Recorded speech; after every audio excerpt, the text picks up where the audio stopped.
नाम है इसीलिए तो बदनामी पीछे है. नाम ही नाही होता तो बदनामी थोडी होती. अंगावर आलं तर आम्ही सुद्धा आमच्या नेत्यासाठी शिंगावर घ्यायचं कमी केलं नाही.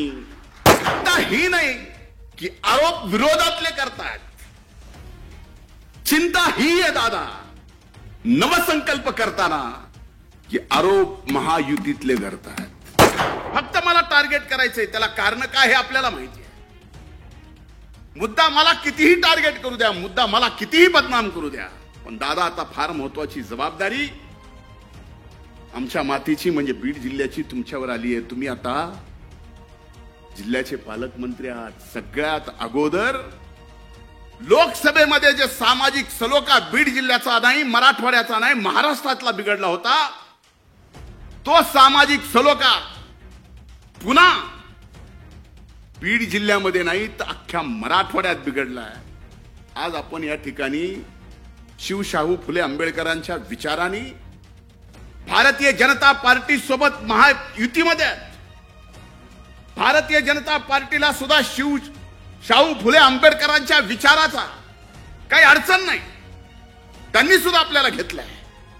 पण एक गोष्ट विचारली पाहिजे की उभ्या महाराष्ट्रामध्ये किती ओपनच्या जाग्यावर किती ओबीसीचे माणसं नोकरी करतात. कोण कर्मचारी, कोण ड्रायव्हर आहे, कोण शिपाई आहे, कोण अधिकारी आहे. याच्यावरती जर उघड आकृती बंद जर जाहीर होऊ लागला आणि त्याच्या चर्चा मात्र सबंध महाराष्ट्रात होऊ लागल्या तर खरंच का आपण शिवशाहू फुले आंबेडकरांच्या विचाराचे आहोत असे प्रश्न आम्हाला विचारले जातात. पावला पावलावर प्रश्न आमचे विचारले जातात. याच्यापेक्षा तुम्हाला दादा माहिती आहे प्रशासन तुमच्या हातून जेवढं मजबूत होतो तेवढं कुणाच्याच नाही. कधीतरी तुम्ही सुद्धा अगदी वरिष्ठ प्रशासनाच्या सर्वांना विचारा की हे जे चाललंय हे बरोबर आहे. यानी या महाराष्ट्रातला सामाजिक सलोखा व्यवस्थित राहणार आहे. यामुळे शिवशाहू फुले आंबेडकरांचा विचार घेऊ एकमेव आपला पक्ष जो इमानदारीनं निष्ठेनं यांच्या निष्ठेचं काम जे आपण हाती घेतलंय ते करतोय ते खरंच पुढे आपण घेऊन जाणार आहोत का. कदाचित या गोष्टी माझ्या तुम्हाला मिनिटासाठी लागतील पण लागू द्या. मैं आईना हूं, आईना दिखाऊंगा जो, पण ही वस्तुस्थिती आहे. कसं तरी लोकसभेच्या निवडणुकीनंतर सामाजिक सलोखा या महाराष्ट्रात विधानसभेच्या निवडणुकीनंतर बदलला. पण पुन्हा कुठलं तरी कारण काढायचं. मस्साजोगचे आमचे सरपंच संतोष देशमुख यांची निर्गुण हत्या झाली. ज्यांनी गेली ती गुन्हेगार, त्या कृत्याचं कुणीही समर्थन करू शकत नाही. आणि ज्यांनी केले असेल त्यांना फासावर लटकवलंच पाहिजे. आज प्रत्येक जाती धर्मात 5-10% गुन्हेगार आहेतच. कुणी उठून सांगावं की हो माझी अशी जात आहे, हो असा माझा धर्म आहे, एकही गुन्हेगार सापडणार नाही. सांगा बघ.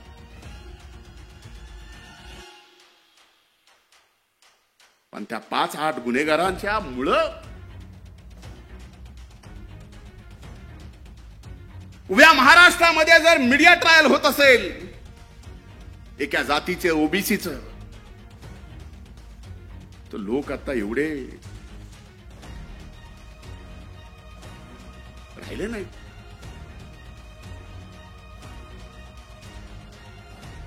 बीडचा बिहार,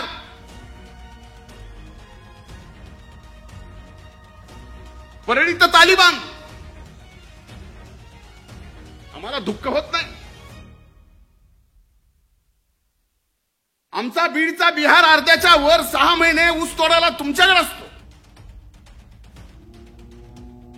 त्याचा बिहार केला जातो आणि कुणी महायुतीतल्या आपल्या पक्षातल्या लोकांनी परळीला तालिबान केले जातं. जे परळी 12 ज्योतिर्लिंगापैकी पंचम स्थान असणारं, 5वं स्थान असणारं परळी वैद्यनाथाचं ज्योतिर्लिंग. दादा, काही दिवसानं शिवरात्री आहे. लाखो भाविक या देशातले तिथं दर्शनाला येतात. अशा मीडिया ट्रायलनी, अशा सगळ्या एका गावाला, एका जिल्ह्याला बदनाम करून अशा जर गोष्टी होत असतील, ह्याच्यातलं नुकसान कुणाचं? भले आम्ही राजकारणात राहू, नाही संपू, पण पिढ्या ना पिढ्या पुढच्या तुम्हा आम्हाला कधीच विसरणार नाहीत. ही काय करून ठेवली.